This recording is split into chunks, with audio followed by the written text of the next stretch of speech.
ditanyakan itu ada 2 jalan sesuai yang di soal. Nah, untuk yang di Surabaya ke Malang itu terdapat 3 jalan sesuai yang diterangkan di soal. Dan untuk Ponorogo ke Blitar itu terdapat 4 jalan, dan untuk Blitar ke Malang itu terdapat 2 jalan. Nah, semuanya ini adalah kejadian peluang saling bebas, dengan rumusnya itu peluang A dan B itu sama dengan peluang A dikali peluang B. Nah, jadi dari yang ditanyakan itu kan dari Ponorogo ke Malang. Ponorogo ke Malang itu ada bebas dan ada pulang pergi dengan jalur yang sama dan pergi pulang dengan beda jalur. Untuk penyelesaiannya kita langsung lihat di jawabannya. Nah, untuk di jawabannya yang di A itu kan bebas. Bebas itu berarti yang mungkin, yaitu perjalanannya tadi. Yang dari Ponorogo ke Surabaya itu kan ada 2 cara.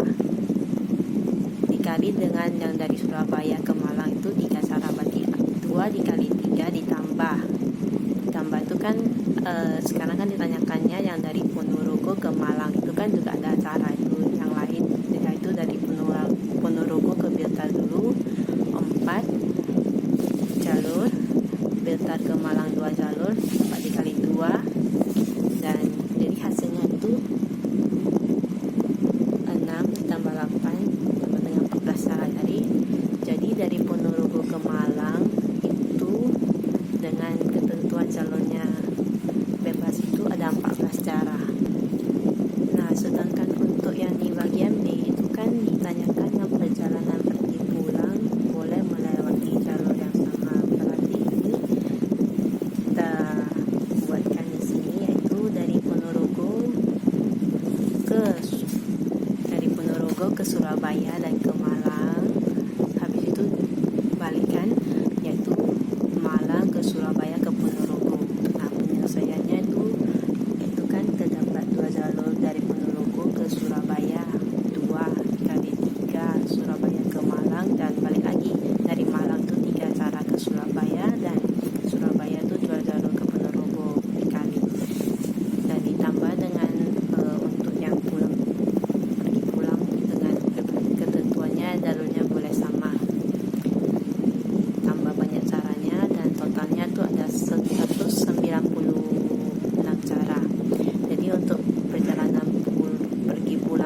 soal